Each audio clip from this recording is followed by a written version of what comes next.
అందరికీ నమస్తే.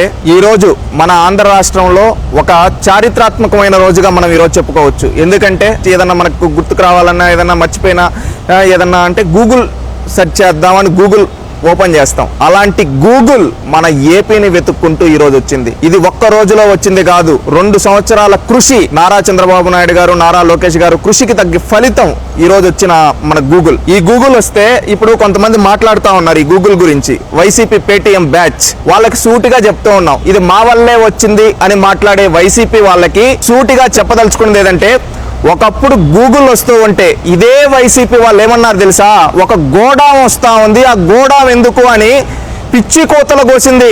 ఇదే సాక్షి డిబేట్లో వైఎస్ఆర్సీపీ వాళ్ళు, వైఎస్ఆర్సీపీకి సంబంధించిన అనలిస్టులు తర్వాత మళ్ళీ ప్రభుత్వం ఒక మడుగు ముందుకేసి భూములు అలకేట్ చేస్తూ ఉంటే భూములు ఇవ్వద్దు అంటూ కేసులు వేసింది ఎవరో తెలుసా, ఇదే వైసీపీ నాయకులు.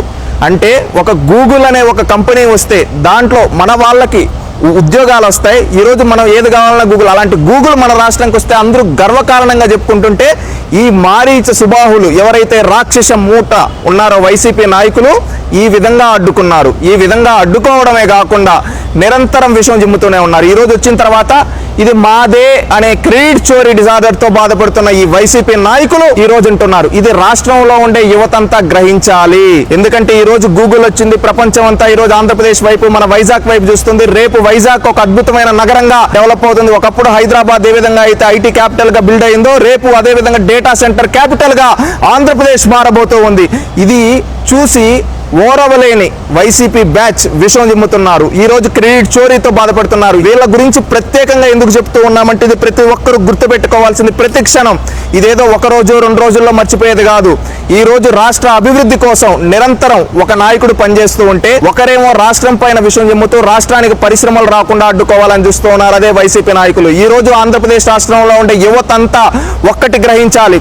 ఆ రోజు ఎన్నికలప్పుడు చంద్రబాబు నాయుడు గారు, నారా లోకేష్ గారు యువగలం పాదయాత్రలో లోకేష్ గారు ప్రత్యేకంగా చెప్పారు, 20 లక్షల ఉద్యోగాలు తీసుకొని వస్తాం, రాష్ట్ర యువతకి ఉద్యోగాలు చూపిస్తాం, మన వాళ్ళు బయట రాష్ట్రాలకు వెళ్లాల్సిన అవసరం లేదు, మన రాష్ట్రంలోనే బయట రాష్ట్రాల నుంచి వచ్చి ఉద్యోగాలు చేసుకునే విధంగా ఉపాధి ఉద్యోగ అవకాశాలు కల్పిస్తాం. ఆ మాటకు కట్టుబడి ఈజ్ ఆఫ్ డూయింగ్ బిజినెస్ లా కాదు, స్పీడ్ ఆఫ్ డూయింగ్ బిజినెస్ లా వెళ్ళాలంటే అనేక పరిశ్రమలు తీసుకో. ఒక ఆర్సిరల్ మెటల్ ఈ రోజు భారతదేశంలోనే అతిపెద్ద ఇన్వెస్ట్మెంట్ ఎక్కడ పెట్టారా అంటే మన ఆంధ్రప్రదేశ్ లో పెట్టారు. అదే విధంగా గ్రీన్ ఎనర్జీకి సంబంధించి అతిపెద్ద ఇన్వెస్ట్మెంట్ ఎక్కడికి వచ్చిందంటే మన ఆంధ్రప్రదేశ్ రాష్ట్రానికి వచ్చింది.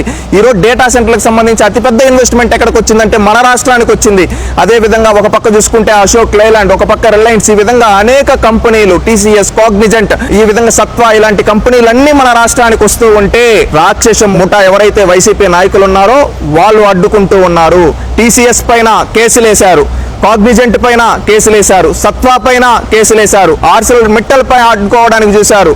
ఈ విధంగా ప్రతి ఒక్కడానికి అడ్డుకోవడానికి చూస్తున్న ఇలాంటి వ్యక్తులు మనకు అవసరమా? ఆంధ్రప్రదేశ్ రాష్ట్ర యువత ఆలోచించాలి. ఎందుకంటే ఈ రోజు కంపెనీలు వస్తే దానివల్ల చంద్రబాబు నాయుడు గారికో లోకేష్ గారికో లాభం కాదు, మనకు లాభం, మన భవిష్యత్ తరాలకు లాభం. ఎందుకంటే మనం ఒక రాష్ట్రానికి వలస వెళ్లకుండా మన రాష్ట్రంలో మనం ఉద్యోగాలు చేసుకునే విధంగా అవకాశాలు కల్పిస్తూ ఉంటే రేపు మనం గర్వంగా చెప్పుకోవచ్చు, నా రాష్ట్రంలోనే ఉద్యోగం చేసుకుంటున్నా అని. ఇలాంటివి అవకాశాల కోసం వీళ్ళు పనిచేస్తూ అడ్డుకోవాలని చూసే ఇలాంటి వ్యక్తుల్ని మనం బుద్ధి చెప్పాల్సిన అవసరం ఉంది. మనకు మంచి చేసి ఒక పూట అన్నం పెట్టిన వాడిని మనం ఎలా గుర్తుపెట్టుకుంటామో, మన పొట్ట కొట్టాలన్న వాడిని కూడా అలాగే గుర్తుపెట్టుకోవాలి. ఈ రోజు వీళ్ళు పొట్టగొట్టేది ఎవరో ఒక వ్యక్తులది కాదు, రాష్ట్ర యువతది, రాష్ట్రంది ఈ వైసీపీ నాయకులు. అందుకని వాళ్ళకి తగిన సమయం వచ్చినప్పుడు మనందరం బుద్ధి చెప్పాల్సిన బాధ్యత ఆంధ్రప్రదేశ్ రాష్ట్ర యువతపై ఉంది. ఎందుకంటే మనం మర్చిపోకూడదు, వీళ్ళు ఒక పక్క కులం చిచ్చులు పెడుతూ, మతం చిచ్చులు పెడుతూ, ప్రాంతం చిచ్చులు పెడుతూ, అదే విధంగా కంపెనీలు రాకుండా అడ్డుకునే ఇలాంటి రాక్షసులు మన రాష్ట్రానికి పట్టిన శని. ఎందుకంటే ఈ రోజు రాష్ట్రం అంతా ఒకవైపు ఉంటే ఈ రాక్షసులు ఒకవైపు ఉన్నారు. ఇలాంటి రాక్షసుల్ని అంతమొందించాల్సిన బాధ్యతగా యువతగా మనపై ఉంది. ఎందుకంటే కంపెనీలు వచ్చే చంద్రబాబు నాయుడు గారికి, లోకేష్ గారికి అండగా నిలబడాలి.